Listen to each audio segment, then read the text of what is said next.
بسم الله الرحمن الرحيم.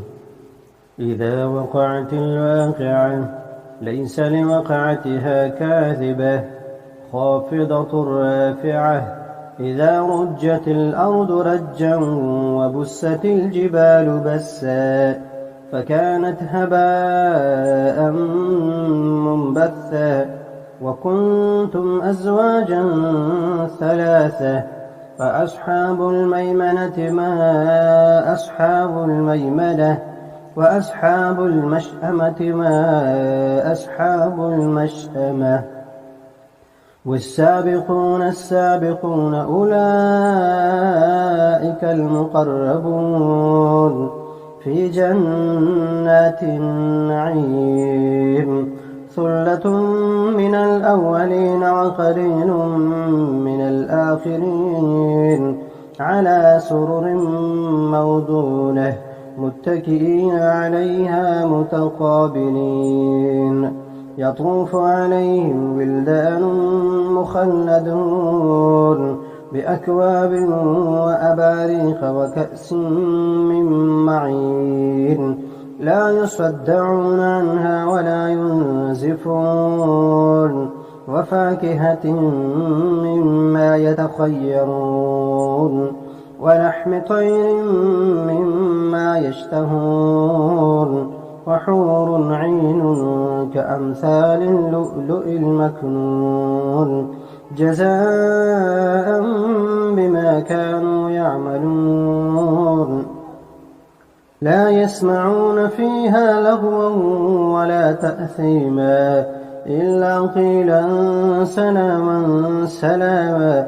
وأصحاب اليمين ما أصحاب اليمين في سدر مخضود وطلح منضود وظل ممدود وماء مسكوب.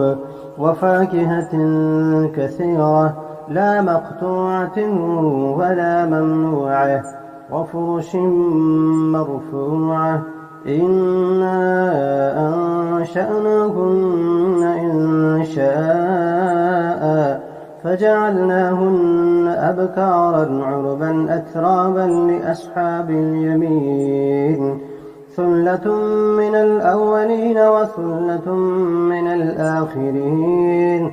وأصحاب الشمال ما أصحاب الشمال في سموم وحميم وظل من يحموم لا بارد ولا كريم. إنهم كانوا قبل ذلك مترفين وكانوا يصرون على الحنث العظيم وكانوا يقولون أئذا متنا وكنا ترابا وعظاما أئنا لمبعوثون أوآباؤنا الأولون قل إن الأولين والآخرين لمجموعون إلى ميقات يوم معلوم.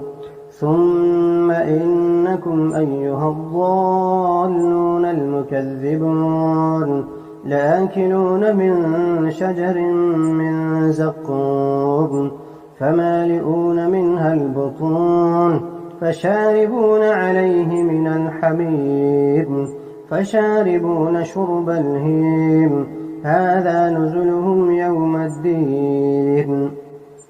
نحن خلقناكم فلولا تصدقون.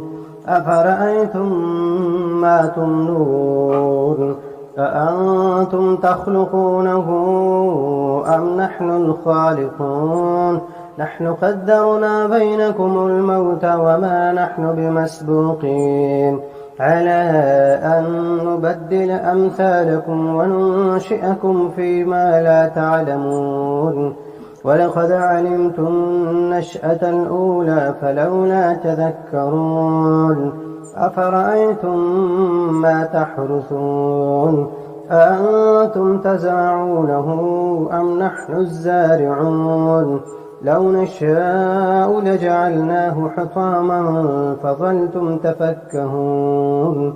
إنا لمغرمون بل نحن محرومون أفرأيتم الماء الذي تشربون أأنتم أنزلتموه من المزن أم نحن المنزلون لو نشاء جعلناه أجاجا فلولا تشكرون أفرأيتم النار التي تورون أأنتم أنشأتم شجرتها أم نحن المنشئون نحن جعلناها تذكرة ومتاعا للمقوين فسبح باسم ربك العظيم فلا أقسم بمواقع النجوم وإنه لقسم لو تعلمون عظيم إنه لقرآن كريم في كتاب مكنون لا يمسه إلا المطهرون تنزيل من رب العالمين أفبهذا الحديث أنتم مدهنون وتجعلون رزقكم أنكم تكذبون فلولا إذا بلغت الحلقوم وأنتم حينئذ تنظرون ونحن أقرب إليه منكم ولكن لا تبصرون فلولا إن كنتم غير مدينين ترجعونها إن كنتم صادقين فأما إن كان من المقربين فروح وريحان وجنة نعيم وأما إن كان من أصحاب اليمين فسلام لك من أصحاب اليمين وأما إن كان من المكذبين الضالين فنزل من حميم وتصلية جحيم إن هذا لهو حق اليقين فسبح باسم ربك العظيم